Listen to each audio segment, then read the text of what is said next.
ప్రియమైన ఖమ్మం జిల్లా కార్మిక సోదరులారా, trade union centre of India TUCI Khammam జిల్లా ప్రథమ మహాసభ ఏప్రిల్ 13వ తేదీన అమరుడు ఆడెప రామారావు నగర్ కామశెట్టి కళ్యాణ మండపంలో 400 మంది ఎంపికైన ఖమ్మం జిల్లా నుండి వస్తున్న ప్రతినిధులు హాజరవుతున్నారు. ఈ మహాసభల సందర్భంగా ఉదయం 10 గంటలకు కార్మిక సోదరులతోటి బైక్ ర్యాలీ వైరాపట్నంలో నిర్వహించడం జరుగుతున్నది.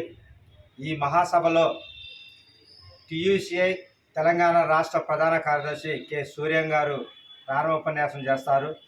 ప్రధాన వక్తలుగా టీయూసీఐ రాష్ట్ర ఉపాధ్యక్షురాలు ఎస్ఎల్ పద్మ గారు, అదేవిధంగా సిపిఐఎంఎల్ మాస్ లైన్ ఖమ్మం జిల్లా కార్యదర్శి గోకినపల్లి వెంకటేశ్వరరావు గారు, జిల్లా కార్యదర్శి జి రామయ్య గారు, రాష్ట్ర కమిటీ సభ్యులు ఆవుల అశోక్ కుమార్ గారు, ఇంకా టీయూసీ అనుబంధ ప్రజా సంఘాలు సింగరేణి బొగ్గుగని కార్మిక సంఘం, అమాలి కార్మిక సంఘం, మున్సిపల్ కార్మిక సంఘం, మోటార్ వర్కర్సు, అమాలి, గ్రామ పంచాయతీ కార్మిక జిల్లా బాధ్యులు పాల్గొని ప్రసంగిస్తారు.